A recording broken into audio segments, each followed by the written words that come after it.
So I really wanted to pull an Ash and start singing a song in the beginning of this. That's not going to happen. Anyways, this is Tristan with Nerdette's Newsstand, and this is my review for Nightwing 51, who was written by Benjamin Percy. The art was done by Travis Moore and Christopher Mooneyham. The variant was done by Howard Porter, and the cover was done by Mike Perkins. And for the second time in a row, the cover has been quite a bit better than the variant.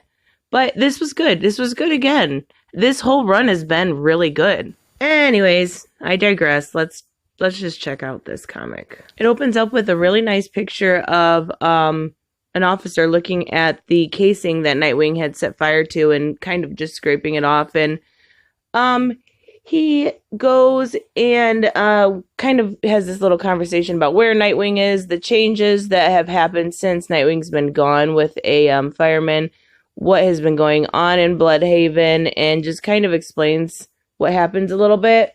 But then it goes to this like weird dream sequence, and it's actually really well done. It's Nightwing versus Two-Face, and it's this really great picture of the second picture in the dream sequence. It's really awesome. It's got Damian and Batgirl, and it looks dream sequency to me. It looks really well drawn. They almost look like thumbs with hair, but it's still good. But they die in this dream, and that's when he wakes up, and he kind of flings his arm open and knocks over the guy sitting next to him. He knocks over his beer, and he apologizes, and then talks to the bartender a little bit about his tab, and he's got to get to work, and he shouldn't be driving drunk, and Alfred shows up. So he checks on Rick and pays the tab off because he overhears their little conversation. Oh, spoiler warning. Yeah, I should just put that in the title because I remember 0% of the time.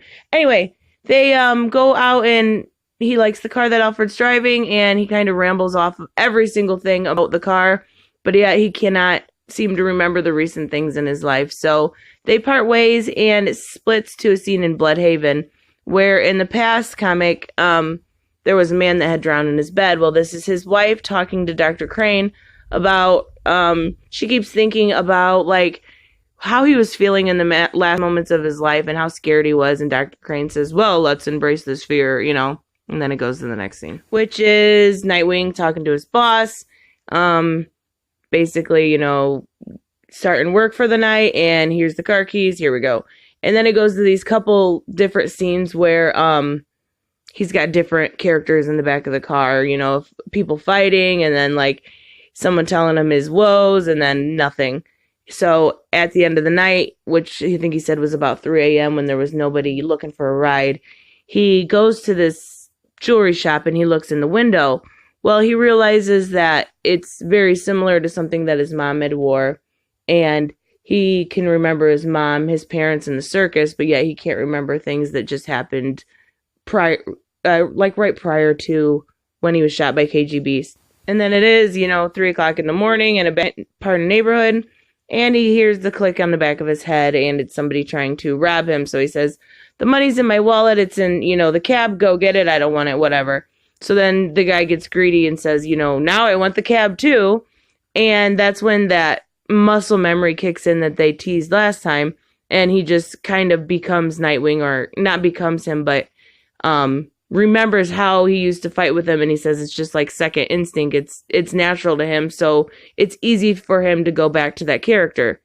Not character. He does not go back to the character. It's easy for him to remember how to move like that, like a Jason Bourne situation. So yeah, he kicks his ass, and then we head back to the police officer, who is heading back down to Nightwing's lair that's all burned up, and he's looking through the cases again and wants to figure out where Nightwing is. But in the meantime, he puts his outfit on, and we get the little teaser for the next Nightwing, and he says, you left the tools for a cop to make a difference. And I'm not quite sure what I think about this.